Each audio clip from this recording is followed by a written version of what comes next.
दिल्ली में सीएम के बंगले पर सियासी बवाल। आतिशी अपने ही बंगले से बाहर। बंगले पर आम आदमी पार्टी और भाजपा में घमासान। दिल्ली में आम आदमी पार्टी और भाजपा के बीच जिस तरह की राजनीति चल रही है, ऐसी मिसाल देश में आपने शायद ही इससे पहले कभी देखी हो। बिल्कुल तू डाल डाल मैं पात पात के अंदाज में यहाँ दोनों ही पार्टियां बस इस ताक में रह रही हैं कि कैसे किसी मुद्दे पर माइलेज लिया जा सके, और इस मामले में दोनों दलों के बीच ऐसी हो कि कोई भी सुनकर देखकर हिल जाए। वैसे भी दिल्ली में बस कुछ ही महीनों में विधानसभा चुनाव होने वाले, और यहाँ काफ़ी सालों से जनता से जुड़े मुद्दों की बजाय केजरीवाल बनाम उपराज्यपाल की खींचतान देखने को मिली पहले, और अब दिल्ली में मुख्यमंत्री का चेहरा ही चेंज हुआ है तो फिर आतिशी बनाम उपराज्यपाल की नई जंग शुरू हो गई है। और इस बार राजनीति के केंद्र में है मुख्यमंत्री का बंगला, और इसी बंगले को लेकर बवाल पर बवाल। आपको बता दें कि मुख्यमंत्री पद से इस्तीफा देने के बाद जब से केजरीवाल ने सिविल लाइंस का 6 फ्लैग स्टाफ रोड का बंगला खाली किया, तभी से इस पर सियासत शुरू हो गई।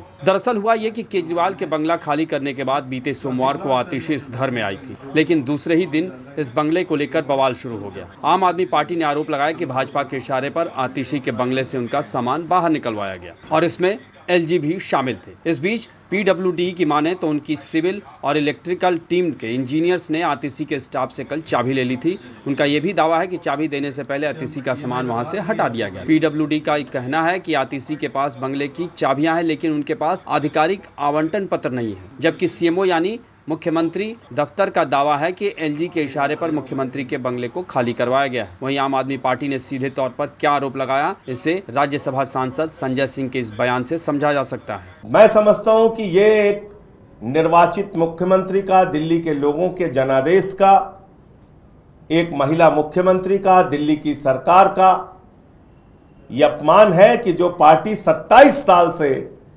चुनाव नहीं जीत पा रही है, वो दिल्ली के मुख्यमंत्री आवास पे जबरन कब्जा करना चाहती है। पहले अरविंद केजरीवाल को गिरफ्तार करो, उनकी राजनीति को खत्म करने का प्रयास करो, फिर आम आदमी पार्टी के नेताओं को गिरफ्तार करो, उनकी राजनीति खत्म करने का प्रयास करो, और अब आप ये तमाशा।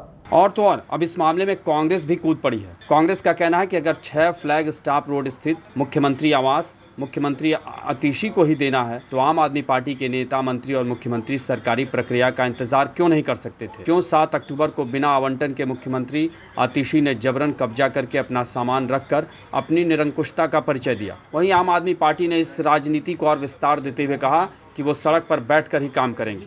वैसे देखा जाए तो मुख्यमंत्री आवास को लेकर ये विवाद कोई पहली बार नहीं आया है। केजरीवाल जब सीएम थे तब इस बंगले के पुनर्निर्माण में अनियमितताओं को लेकर बीजेपी और कांग्रेस ने आरोप लगाए थे, जिसकी जांच हुई, और इस मामले पर भी पहले गजब की राजनीति हुई थी। यानी कुल मिलाकर अगर देखें तो दिल्ली में जनता से जुड़े मुद्दों की बजाय पार्टियां अपने अपने सियासी हितों को लेकर राजनीति कर रही हैं, जो कहीं से भी सही नहीं कही जा सकती। आपको हमारी ये रिपोर्ट कैसी लगी उसे कमेंट बॉक्स में ज़रूर बताएं, और अन्य खबरों से अपडेट रहने के लिए बने रहें हमारे साथ, क्योंकि हम हैं बुलंद भारत टीवी, ताकत आपकी।